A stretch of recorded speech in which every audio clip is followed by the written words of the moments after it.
the author of Blackwater, The Rise of the World's Most Powerful Mercenary Army, and his latest reporting on Blackwater can be seen online on thenation.com. Jeremy Scahill is over here. Jeremy, how are you, my friends? Oh, look, you're all dressed up. I'm imitating you. So listen, you are the guy who started all this about Blackwater. You had the book years ago. We had you on the show talking about it, and they're back in the news in a big way this week. Did you ever think when you started with Blackwater they'd turn out to be such a lucrative franchise for you? I would take issue with the idea that I started it. In fact, Christ started it, because Erik Prince is a guy who He's the owner of Blackwater. And by the way, let's just set the table for folks who may not know what Blackwater is. Right. I'm sorry. Blackwater is the... Blackwater is a mercenary force that was hired originally by the Bush administration to go into Afghanistan first in 2002 on covert CIA contracts. But they existed before that. They existed before that as a training company. A private security company. Don't they guard our high-level, high-security people? Right. The Obama administration continues to contract with Blackwater. The fact is that what we saw after 9/11 was this mercenary force run by Erik Prince, an avowed Christian supremacist, essentially embed itself in the U.S. national security apparatus, and beginning in 2002, was providing private soldiers for hire to the government, initially on covert CIA contracts. But now, for instance, Blackwater has a $100+ million contract in Afghanistan. They guard top U.S. officials there. They're still in Iraq, armed right now. And we understand they also are working covertly for the CIA as part of the drone bombing campaign. How many people are in Iraq, for example, that are Blackwater personnel? Well, in Iraq right now, you have 130,000 private contractors that work for 600 different corporations. Blackwater has been typically the tip of the spear of that operation. So there are way more private security, in outsourced private security people than U.S. military. In Afghanistan, Barack Obama... But let's pause over that for a moment. And why is it more, if it is, allegedly cost efficient? You have the Marines, the best fighting force in the world. Why? It must be, what, 10 times the cost of a Marine to have one of these people there? You have, in fact... what do they get paid, Blackwater? So these are six-figure guys, six-figure salaries. At the peak of the We pay our own soldiers shit. And we treat them like shit in many different ways. Right. But these guys are sick figures. Right. I mean, look, the Obama administration in the second quarter of this year increased the number of armed contractors in Afghanistan by 29%, in Iraq by 23%. There are 70,000 private contractors in Afghanistan right now and 48,000 U.S. troops. Let me ask you a question. That's change I can believe. Are Blackwater troops, are they better fighters? Are they more dedicated to They're usually ex-military, right? They're guys who are in the military. You have guys that we spent millions of dollars training as U.S. Navy SEALs, Delta Force guys, Marines. Right. They leave the service. In some cases, these companies headhunt active-duty soldiers. They're recruited right out of the military. Yeah, the slang in Iraq is going Blackwater. When you jump from the military over to the private sector, no matter what company you go for, they call it going Blackwater. So we've spent all this money to train them. They leave. They go work for Erik Prince's Christian supremacist fighting force to eliminate Muslims and destroy Islam globally. And then they bill taxpayers again for this killing that they're doing, and they're not held to the same standard as soldiers.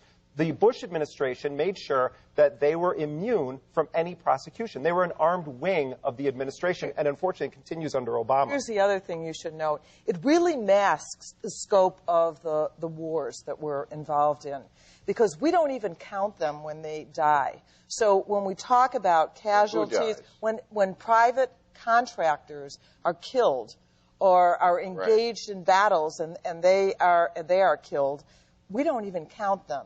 So, and who knows? Do they know as many contractors are present in Iraq? They do now, but it is an amazing... So the scope of the wars is really unknown. But it's a political issue, because it's not easy. You say, why aren't we using our military to do this? Well, it's because you politically don't necessarily, if you don't have the votes, if you think you can't get Congress to agree to send more troops, the number of troops you think you need, well then... The Defense Department has decided to go around. And Blackwater's not the only one. There's a whole bunch of these groups. There's a whole bunch of these groups, and they've been doing it for years. Yeah, but Blackwater is a repeat offender. They have jeopardized our mission over and over again. There have been murders. For example, going into Fallujah, the Battle of Fallujah, was caused by Blackwater and its mismanagement.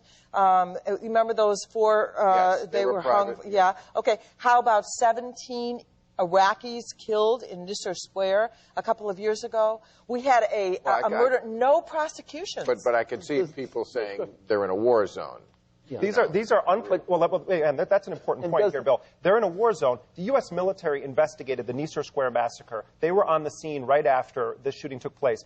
They said that it was a crime scene, an unprovoked massacre on the part of Blackwater. There are 5 Blackwater guys that are going to face trial, finally. One already pled guilty to killing an innocent So when I watch the news and they say 3 contractors were killed today, in my naive, I'm thinking, oh, these are electrical guys, these are plumbers, these are guys. I'm not being funny. I mean, so did they ever identify, does the media ever say 3 Blackwater soldiers were killed, or Hessians, or whatever you want to call them? We don't always know. Okay. That's the other thing. We don't always know. We'll find out that some of them are contractors. Let's remember here also, though, that Blackwater, which has now been identified as a central participant in the CIA assassination program, hired senior Bush administration CIA officials to run Erik Prince's private CIA. Cofer Black, who ran the counterterrorism center on 9/11, the Hunt for bin Laden, Blackwater employee.